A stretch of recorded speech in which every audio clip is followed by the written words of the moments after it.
Hello and welcome back to Offbeat Gyan.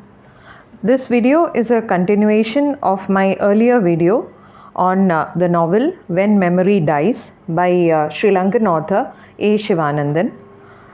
In my earlier video, I had provided a summary of chapters 1 and 2. This video will give you the summary of chapter 3, which is a chapter that talks about Sri Lankan history, talks about colonialism, and talks about the efforts of the British colonial government to erase Sri Lanka's native history and the rebellions that the people carried out against the British colonial government. So this is a very important chapter in the novel. That is why in this video I have focused only on one chapter, and that is chapter 3. Chapter 2 concludes with Sahadevan carrying out the funeral proceedings of his mother during the heavy monsoon rains, and after the cremation or the funeral, he returns to Colombo, to the Vijaypala's house, and the heavy rains continue even after he returns to Colombo. So the third chapter talks about the impact of heavy rains across Sri Lanka. The railway tracks were washed away in several places. The tram service had to be stopped because of lightning strikes, and the seas were rising, and the situation was quite bad on the coastal area where the Vijaypalas lived. But he arrives at the Vijaypala house late at night. He does not wake up anyone. He goes to his room and he falls asleep. And the next morning he is woken up by Auntie Prema, who tells him that SW has gone off to repair the damaged railway tracks, although it is a Sunday. And Auntie Prema asks him about his mother, and she is shocked to learn that Sahadevan has lost his mother. But Sahadevan has sort of come to terms with the passing away of his mother, and then he tries to go back to sleep, but then sleep evades him, and his mind is filled with thoughts about his mother. He thinks about her presence, which had been a very important presence in his life during his childhood. She had been pushed from the foreground into a vague background, and he had lost contact with her. A distance had crept up between mother and son. He regrets that he had not spent time talking to her. He had not known her as much as he would have had liked to know her. He thinks about her dreams, her wishes, her desires, and he feels bad that he never talked to her. He thinks about her natural intelligence and her large-heartedness, her generosity of spirit, which was able to welcome Para, his half-brother, and also her husband's mistress, with warmth, with love. Her bond with Para, her acceptance of her husband's mistress, all these things, they come rushing into Sahadevan's mind, and he feels very sad about not having talked enough to his mother. Soon SW returns after his work, and he seems to be very withdrawn and reserved. Saha actually feels gratitude towards SW because it was SW who had helped him take leave, go back and meet his mother before she passed away. But SW does not give in to the conversation. He hides behind his newspaper because at that point of time he is not in a mood to converse with Sahadevan. Later on, when things are much better and SW seems to be in a better mood, which is usually after dinner on Fridays, as Saha asks SW about a job for his half-brother Para in the railways. And SW is very intrigued. He wants to know about Para's presence in Saha's life, and Saha explains the amusing story about how Para had become a member of their family. And while this conversation is going on, Prema brings a mango for SW. SW loves Jaffna mangoes, and Saha had come back with mangoes for SW from Jaffna. He relishes the mangoes, and he talks about the delicious mangoes and the unnecessary poverty of Jaffna. SW had gone there regarding railway work, and he says that Jaffna is a land where there is too much land and too little water. And he feels that instead of having worked for the railways and making railway tracks, he should have actually dug wells and tanks, which would have helped the people of Jaffna more. So they talk about existential problems and their solution, and Sahadevan is very helpless. Sahadevan is actually very naive. He is very ignorant about the situation, about the political and the social situation, about the conditions.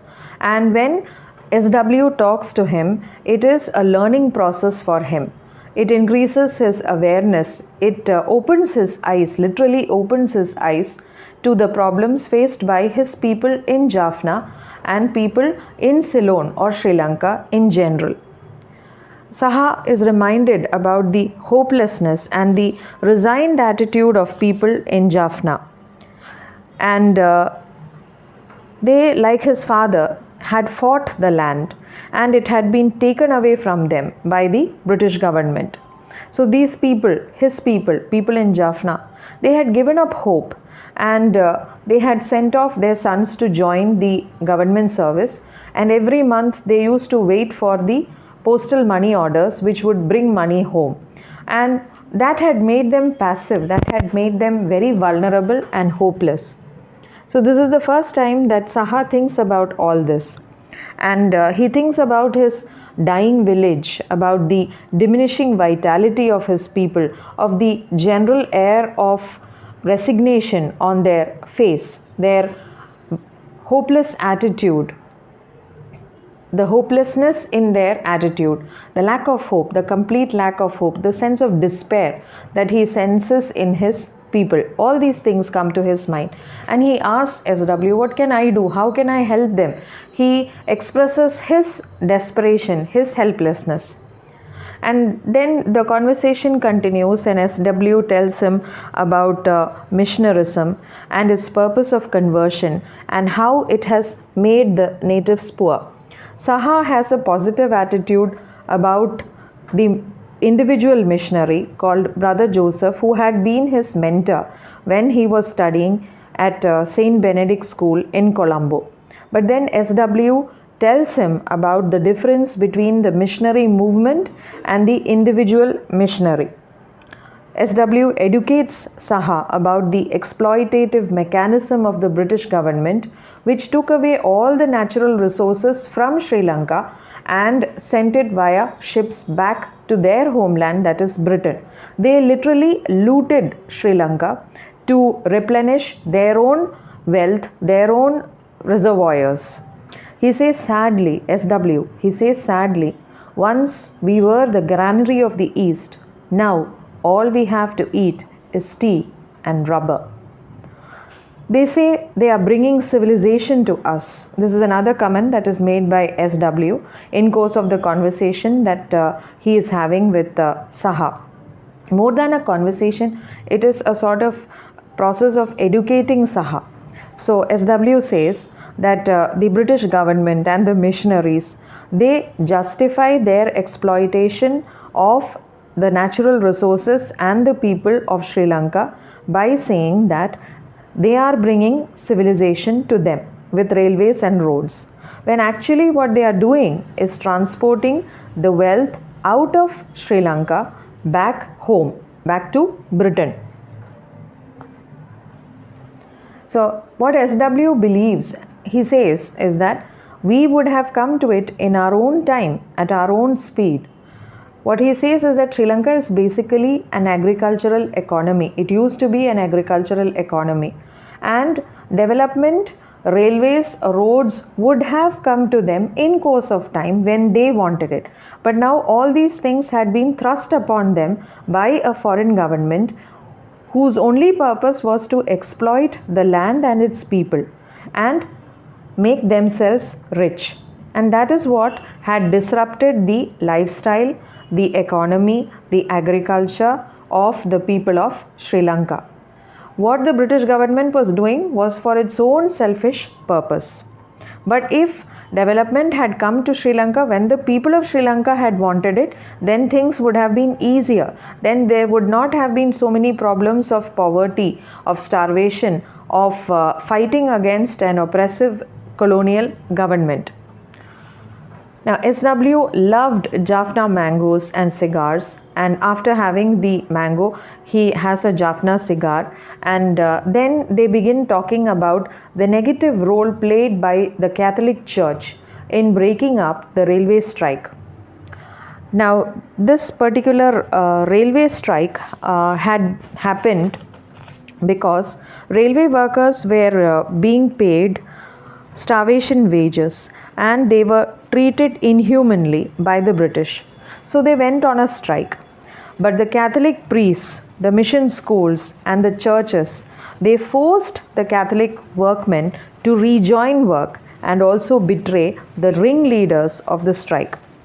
Then these strike leaders were dismissed or they were promoted to hostile and remote areas of the country. So Saha wanted to ask SW about how he, one of the ringleaders, that is SW, how he had escaped untouched.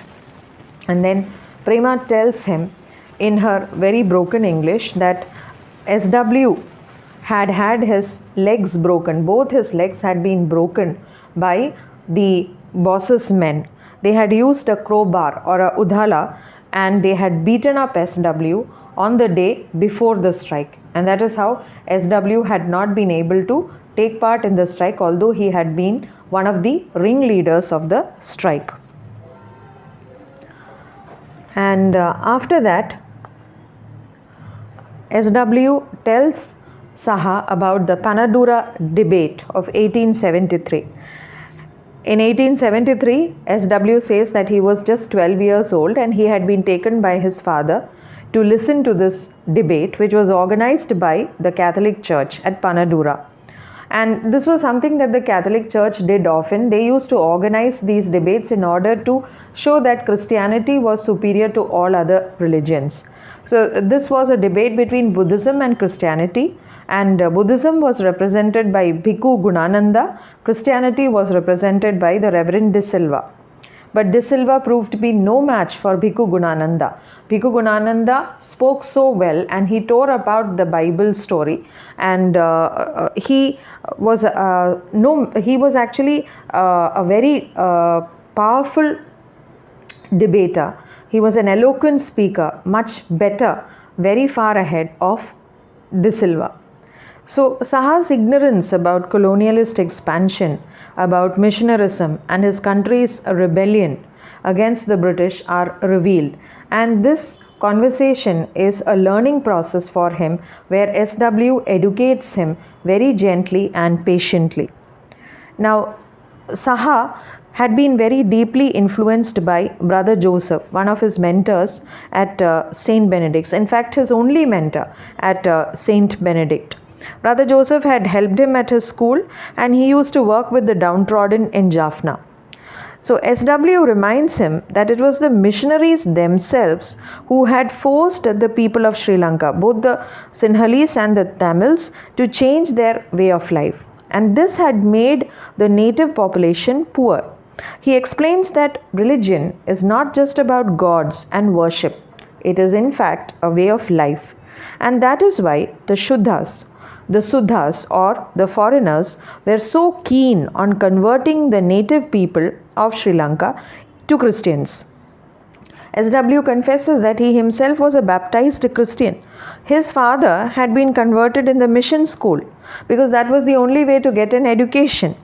Once upon a time, there used to be temple schools, but the colonial rulers had forced all these schools to close down. They had destroyed the original structure, the original system of education in Sri Lanka in order to impose their foreign ways on the people.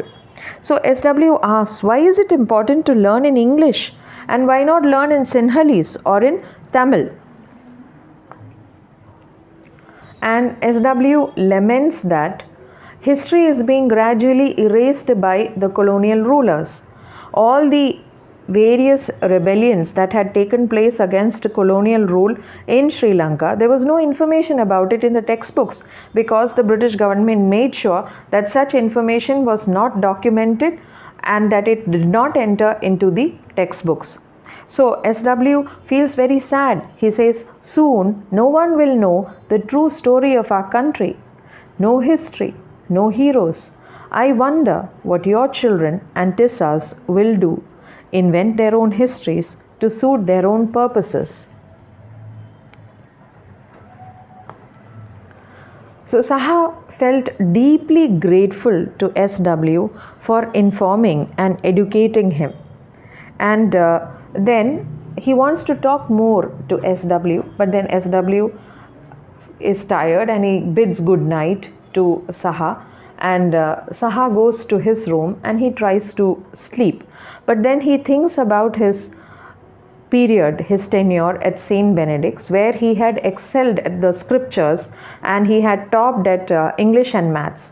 Although he was a Hindu Tamil, he had excelled at the scriptures and he had topped the English and maths subjects. But he had not been given the scholarship, which had gone to his friend Sebastian. And Brother Joseph, his mentor, had actually got into a argument with the director, who was an Irishman. And the director had berated Brother Joseph, saying that Saha did not deserve the scholarship. Saha did not even deserve to win the scripture prize, because the winning the scripture prize had not made him convert to Christianity. That is the motive. And suddenly Saha understands that Brother Joseph, despite humiliating himself in front of the director, he had not been able to convince the director that the purpose of education is not conversion. The director had stuck to his argument that if Saha won the scripture prize, then Saha should have converted to Catholic Christianity. He had not done that, so he does not deserve the scripture prize, nor does he deserve the scholarship. And soon what happened? Brother Joseph had left the Catholic order. He had always admired a man called Dr. Lisboa Pinto. Lisboa Pinto was a Ceylonese, a doctor who cared for the sick and poor at Dam Street, and he used to deride the Catholic Church. So soon Brother Joseph was also very disillusioned with the ways of the Catholic Church, and he had quit the church and he had gone to work with poor fishermen in the northern part of Ceylon or Sri Lanka. So finally Saha understands the difference between missionarism and the damage that has been done in Sri Lanka by missionarism, by Christian missionarism, Catholic Christian missionarism. And he understands the difference between the missionary movement and the individual missionaries like Brother Joseph, who was sincere about bringing about change. Brother Joseph was a Sri Lankan native. He was not a white man. And he had quit the Catholic Church and he had gone to work with the fisher folk in the northern part of Sri Lanka, that is in the Tamil area of Jaffna and all that, all those places. So finally Saha understands the situation. He understands what SW has been trying to tell him about the importance of documenting history, about colonial exploitation, and how the British government was gradually taking away the Sri Lankan identity, Sri Lankan resources, Sri Lankan independence, depriving them of everything that was good in their lives and using it all to fatten themselves and make themselves rich and powerful. So by the end of chapter 3, Saha is at peace with the world and himself, because he feels that SW has opened his eyes and he understands things around him a little more, and it increases his awareness. It also increases his quest for knowledge. So with this, I conclude my summary of chapter 3. Hope this helps you to understand the novel better, and I would suggest that you should read the novel in order to understand it yourself, because it's a very good novel It's very interesting to read. The language is very simple. Anyway, thank you.